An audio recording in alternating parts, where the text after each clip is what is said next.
Hello, it's me again, Iobst of A-Team Realty LLC, and I'm here once again to share with you the latest news and information for the DC metro real estate market. Last month, in February 2009, the real estate market in our area remained slow. There were, however, two positive indications that the real estate market may be strengthening in our area, and I'll get into that in a second. In summary, last month, we did experience an increase in buyer demand for properties. The average absorption rate did increase to 13% last month compared to 11% the month prior. Now, the average days to sell a property remained about the same. We're still at about 3 to 3.5 months to sell a property in today's real estate market. The average sale prices remained about the same in February compared to January, and the number of sales actually increased 5% last month. So I was excited to see that. I was excited to see an increase in buyer demand through the absorption rate and an increase in the number of sales last month. I believe both of those indications suggest a strengthening of the overall real estate market. Now let's get into the details that I found last month. The absorption rate.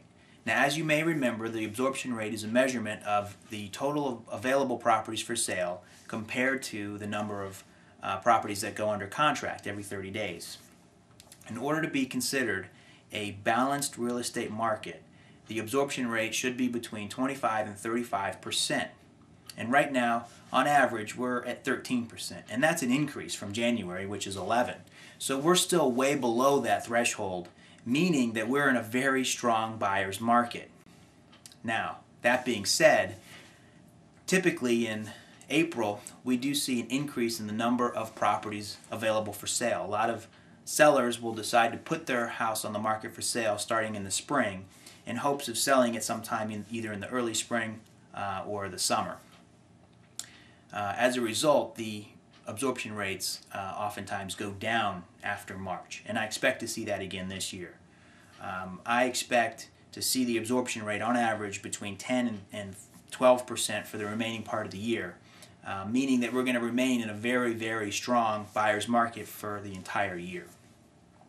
Days on market. Now, on the days on market, it still takes about 3 to 3.5 months to sell, and I expect to see that continue. Last month, PG County decreased the average days to sell a property from 158 in January to 142 in February. Fairfax County increased from 102 to 113, and Arlington County increased from 80 to 90. But relative, most of them stayed about the same compared to the month prior. And I expect to continue to see that through the remaining months of this year. There may actually be a slight increase due to the number of short sales that are available for sale in our area. Short sales are transactions that typically take months to close. If you have any additional questions about short sales, feel free to contact me. But in general, those transactions take a lot longer to close. And as a result, I think we're going to see an increase in the number of days to sell a property in our area. Now, the sales price.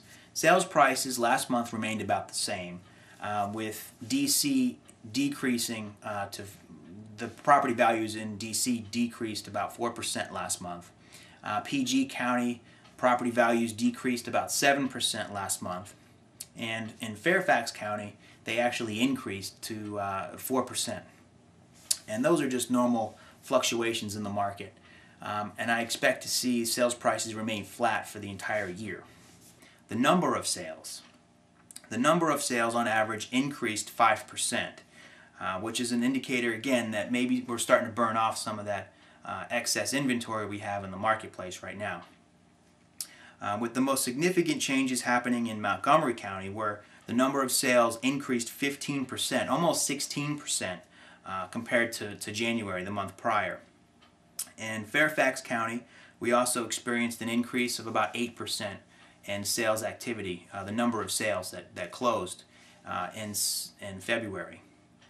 I expect to see an increase in the number of sales throughout the entire year. Now, whether that's going to keep pace with the inventory that's added this year in the form of these distressed properties, the foreclosures and the short sale pre-foreclosure properties has yet to be determined.